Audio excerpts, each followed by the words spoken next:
जय मसीह की दोस्तों, आज हम बहुत जरूरी बात करने वाले हैं नकली नबियों के बारे में। देखो भाई, आजकल हर जगह स्वयंभू भविष्यवक्ता मिल जाएंगे। कहीं कोई बोल रहा है मुझे छू, तुम्हारी गरीबी खत्म, तो कोई कह रहा है मेरी तस्वीर अपने घर में रखो, चमत्कार होगा। अरे भाई, अगर चमत्कार तस्वीरों से होते तो गूगल इमेज सबसे बड़ी आश्चर्यजनक शक्ति होती।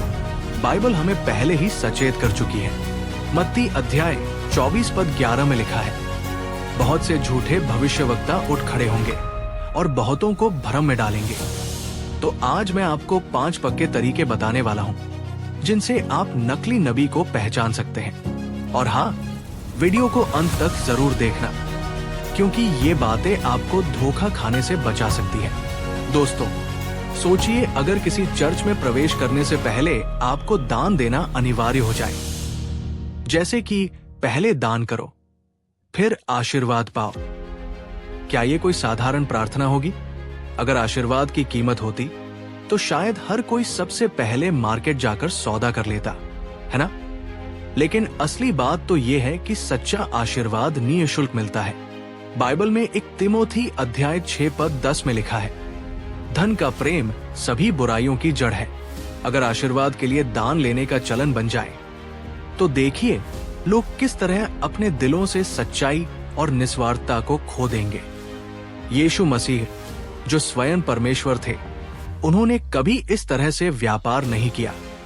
उन्होंने अपने संदेश को पूरी निस्वार्थता और प्रेम से फैलाया, जैसा कि मत्ती अध्याय 10 पद 8 में लिखा है, जो मुफ्त में मिला है उसे मुफ्त में ही दो। तो अगर आपको कोई ऐसा प्रचारक मिले जो आशीर्वाद पाने के लिए दान की शर्त लगा दे, तो समझ जाइए कि वहां धर्म नहीं बल्कि व्यापार का माहौल है। असली आशीर्वाद तो निःशुल्क मिलता है, उसकी कोई कीमत नहीं होती। जब प्रचारक खुद को मसीह से बड़ा समझे, मैं ही ईश्वर का चुना हुआ हूं। अगर कोई प्रचारक जोर जोर से चिल्लाता है मैं ही इस युग का मसीहा हूं, तो समझ जाइए कि वो अपने आप में डूबा हुआ है। यीशु मसीह, जो स्वयं परमेश्वर थे, उन्होंने हमेशा दूसरों की सेवा की। उन्होंने कभी खुद की महिमा नहीं बढ़ाई।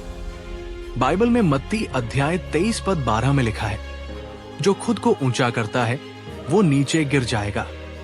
अगर कोई अपने आप को ईश्वर का प्रतिनिधि कहता है और अपने लिए सोने की कुर्सी, महंगे कपड़े और शानदार स्टाइल रखता है, तो वो केवल अपनी दिखावे की दुनिया में खोया हुआ है। असली प्रचारक हमेशा विनम्रता और सेवा का संदेश देते हैं, न कि अपनी प्रसिद्धि का। तो अगर कोई बोलता है मेरे बिना तुम्हारा उद्धार असंभव है, तो बस समझ जाओ कि ये नकली नबी है।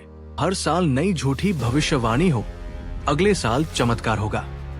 कुछ प्रचारक हर साल नई नई भविष्यवाणी करते हैं, इस साल तुम्हारी जिंदगी पलट जाएगी या अगले साल चमत्कार होगा।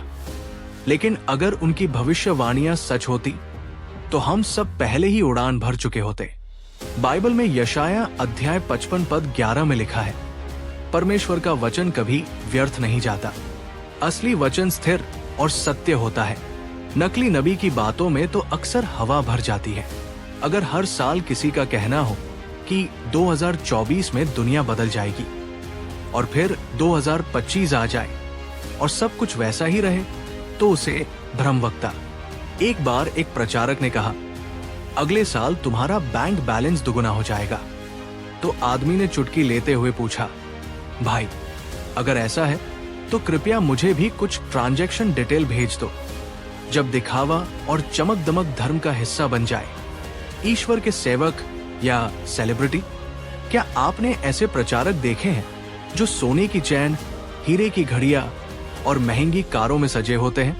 यीशु मसीह, जो स्वयं परमेश्वर थे, उन्होंने कभी अपनी शोभा नहीं बढ़ाई। बाइबल में एक पतरस अध्याय 3 पद 3 से 4 में लिखा है, आपका सौंदर्य आपके बाहरी दिखावे से नहीं बल्कि आपके हृदय से आना चाहिए। अगर कोई प्रचारक सिर्फ अपनी चमक दमक से ध्यान आकर्षित करने की कोशिश करता है, तो समझ जाइए वो असली संदेशवाहक नहीं बल्कि एक सेलिब्रिटी है।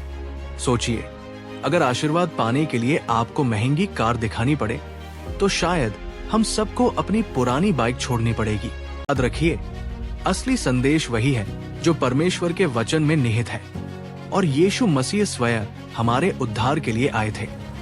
यीशु मसीह ने हमें प्रेम, सेवा और सच्चाई का संदेश दिया, न कि डर, पैसे या दिखावे का।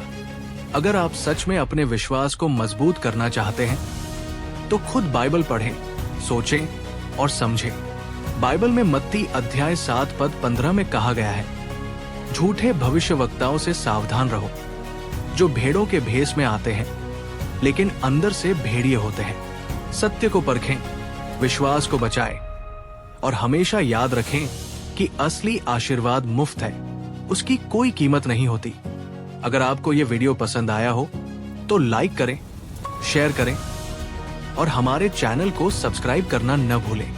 अपने दोस्तों और परिवार के साथ इस संदेश को जरूर साझा करें ताकि हम सब मिलकर सच्चे संदेश की ओर बढ़ सकें।